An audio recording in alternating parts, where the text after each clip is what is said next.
दोस्तों नमस्कार। जैसा कि आप लोग देख रहे हैं, इस समय हिंदू धर्म के सबसे आस्था और सबसे पवित्र ग्रंथ माने जाने वाले श्री रामचरितमानस पर विवाद ठन गया है। कुछ दिन पहले बिहार के शिक्षा मंत्री जी का बयान रामचरितमानस को लेकर के आया हुआ था और अभी स्वामी प्रसाद मौर्य जी का बयान उत्तर प्रदेश से आ रहा है। लेकिन ये बार बार क्यों आता है, ऐसा क्यों कहा जाता है, रामायण पर टिप्पणियां क्यों होती हैं, क्या कभी आप लोग सोचा समझा या जानने की कोशिश की? नहीं। सबसे बड़ी बात यह है कि कुछ लोगों को ये वीडियो जो मैं बना रहा हूं साथियों, ये भी बहुत खराब लगेगा। कमेंट में मैंने पिछली बार एक महादेवी वर्मा जी की कविता डाली है, उसमें RS राजपूत करके हैं।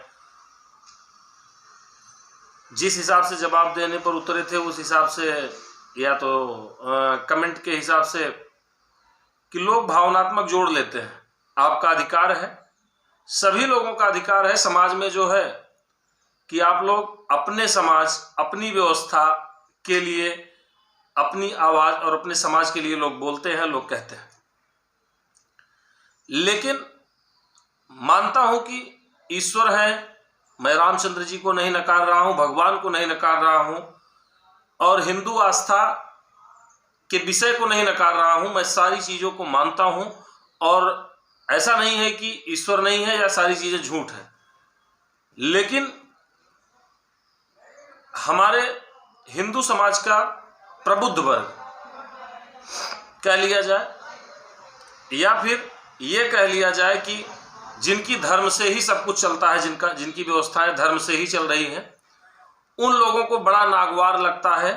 कोई भी कमेंट पास करता है तो वो उनको बहुत नागवार गुजरता है, उनको बहुत खराब लगता है, विषय पर इनको बुरा लगता है। जबकि ऐसा नहीं है। चीजें समाज को जोड़ने वाली होनी चाहिए, चीजें समाज को तोड़ने वाली नहीं होनी चाहिए। बार बार वही कमेंट, वही बातें लोग दोहराते हैं, वही कहते हैं। लेकिन इन चीजों पर उलझने और उलझाने के बजाय अगर कुछ चीजें समझी जाए और उस पर विचार किया जाए तो कोई बुराई नहीं। जैसे एक चौपाई,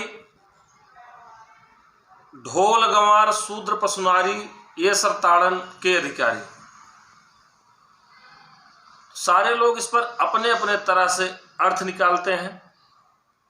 उस समय अर्थ क्या था मैं ये नहीं जानता हूं। गोस्वामी तुलसीदास जी का भाव क्या था वो मैं नहीं जानता हूं, ना ही सारे लोग जानते हैं। लेकिन ताड़ने का अर्थ ढोल को पीटने पर आवाज निकलती है, गंवार को प्रताड़ित करने से। इन चीजों से लेकर के जो लोग रामायण पर कमेंट करते हैं या विरोध करते हैं वो लोग अपने हिसाब से ये एंगल रखते हैं और दूसरी तरफ विद्वता दिखाने के लिए या कहा जाए कि उस चीज की परिभाषा बदलने के लिए हिंदू के जो शीर्षस्थ हैं, हिंदू समाज के शीर्षस्थ हैं, वो लोग इस विषय को बदल करके ताड़ना शब्द को एक तरह से कह लिया जाए कि ध्यान रखना या उस चीज पर निगरानी करना या उस पर अपनी दृष्टि बनाए रखना, इस तरह का भी अर्थ लोग जो है समझाते हैं। लेकिन श्री रामचरितमानस में ही एक चौपाई पूरी आती है, हम आपके बीच रख रहे हैं और स्क्रीन पर भी हम आपको इसका अर्थ सहित स्क्रीनशॉट आपको हम शेयर करेंगे, आप लोग भी देखिएगा कि सापत ताड़त परुष कहंता विप्र पूज्य अस गाँवहि संता।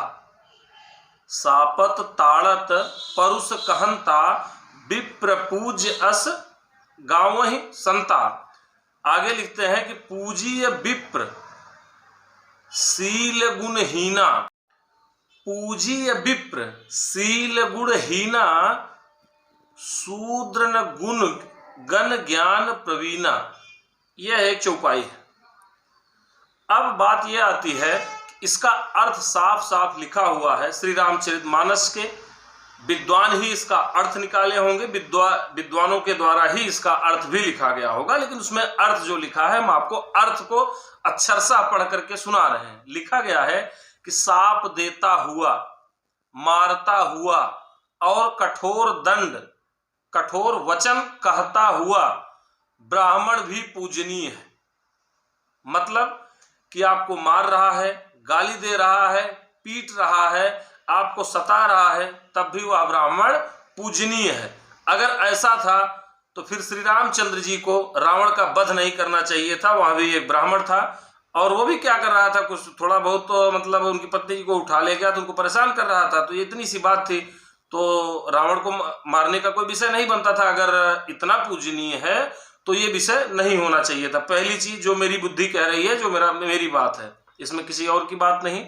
दूसरी बात आगे है, ऐसा संत कहते हैं, लिखा गया है कि ऐसा संत कहते हैं कि ब्राह्मण जो है गाली देता हो, मारता हो, सता रहा हो, तब भी वह पूजनीय है। और आगे लिखा है कि शील और गुण से हीन, मतलब दया नाम की उसके अंदर चीज ना हो, गुण नाम की कोई चीज ना हो, इसके बाद भी ब्राह्मण पूजनीय है। वाह रे बाबा गोस्वामी तुलसीदास जी, आपकी लेखनी और आप महान हैं। इसके बाद आप लिखते हैं कि और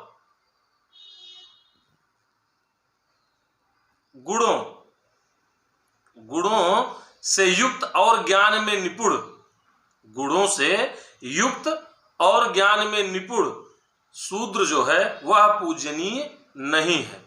कहने का मतलब यह है कि ब्राह्मण कैसा भी हो वह पूजनीय है, और शूद्र जो है कितना भी पढ़ा लिखा ज्ञानी हो वह पूजनीय नहीं है।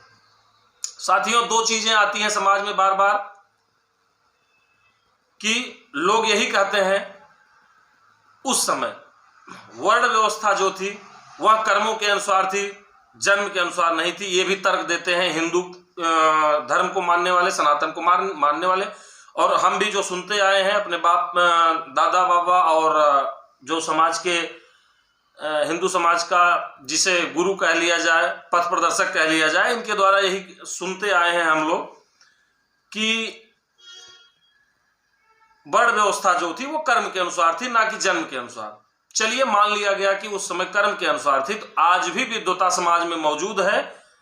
और अगर ऐसा है तो जो कर्म की कैटेगरी थी उसको समाज में लाया जाए और उस कर्म की कैटेगरी के अनुसार जिसका जैसा कर्म हो समाज में उसको ऐसा स्थान दिया जाए।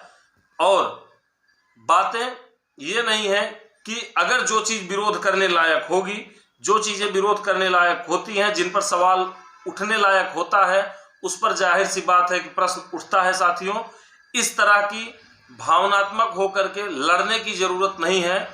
और समाज में जितने भी बुद्धिजीवी हैं उनसे मैं कहना चाहूंगा कि विरोध होना लाजमी है और विरोध होगा भी। जितने भी समाज में इस तरह के लोग हैं, आस्था आपकी एकदम निर्मल होनी चाहिए। भगवान हैं, ईश्वर की आप पूजा करिए, सारी चीजें करिए, लेकिन ये श्री रामचरितमानस कहीं ना कहीं कई सारी चौपाई कई जगहों पर ऐसा दिखाया गया है कि दुनिया में ब्राह्मण ही पूज्य है, इसके अलावा कोई पूज्य नहीं है। अब वो ब्राह्मण तब के हिसाब से ज्ञान वाला ब्राह्मण था या जन्म वाला ब्राह्मण था, इस पर जो विद्वान होंगे अपनी टिप्पणी जरूर दीजिएगा। आप लोगों की राय, और जो भी विद्वान भाई इन बातों का जवाब देना चाहेंगे, मैं अपने चैनल के माध्यम से आपके साथ बैठ करके बात करने के लिए तैयार हूं। हो सकता है कि अगर मुझमें कुछ त्रुटियां होंगी, अगर मैं गलत समझ रहा हूँगा, मैं कोई दावा नहीं कर रहा हूं, लेकिन जो अर्थ साफ साफ लिखा गया है आप खुद देख सकते हैं कि श्री रामचरितमानस की चौपाई और अर्थ के बाद ही मैं ये बात बोल रहा हूं। और ये चीजें मेरे द्वारा स्पष्टीकरण नहीं की गई हैं, इसके प्रकाशक होंगे या इसके जो लिखने वाले लोग होंगे वो विद्वान ही होंगे। और एक महत्वपूर्ण बात, इसमें भी लिखा गया कि सापत ताड़त, मतलब ताड़ना शब्द यहां भी आया है। और महत्वपूर्ण चीज यह है कि इसमें उसका अर्थ मारता हुआ ही दिखाया गया है, जबकि ढोल गंवार शूद्र पशु नारी सकल ताड़ना के अधिकारी, इसमें ताड़ने के अर्थ को बार बार विद्वानों ने बदला है और उस चीज को बार बार अपने हिसाब से समझाने की कोशिश की है। लेकिन जो पेज मैं आपके साथ जो चौपाई शेयर कर रहा हूं श्री रामचरितमानस के एक पेज से है, और वही चौपाई आप ध्यान से पढ़िए और देखिए कि यहां ताड़ने का अर्थ मारना ही लिखा गया है और कुछ नहीं लिखा गया है। और फर्जी विद्वान कृपया इस वीडियो से दूर रहें। अगर सच में किसी को यह लगता है कि यह वीडियो समाज के लिए है, समाज में जो भी चीजें हों, मैं प्रबुद्ध वर्ग से और हिंदू समाज के सभी लोगों से एक निवेदन करना चाहूंगा, एक मैं अपनी बात रख रहा हूं कि आप लोग समाज को जोड़ने का काम कीजिए, समाज को तोड़ने का काम मत करिए। केवल चुनाव के टाइम हिंदू बनने का नाटक मत करिए। हिंदू समाज में जो चीजें गलत हैं उसका भी विरोध आप लोग करिए, और जो सही है उसको साथ लेकर के चलिए। मैं इतना कहना चाहूंगा। इसी के साथ मिलते हैं अगली वीडियो में। जय हिंद।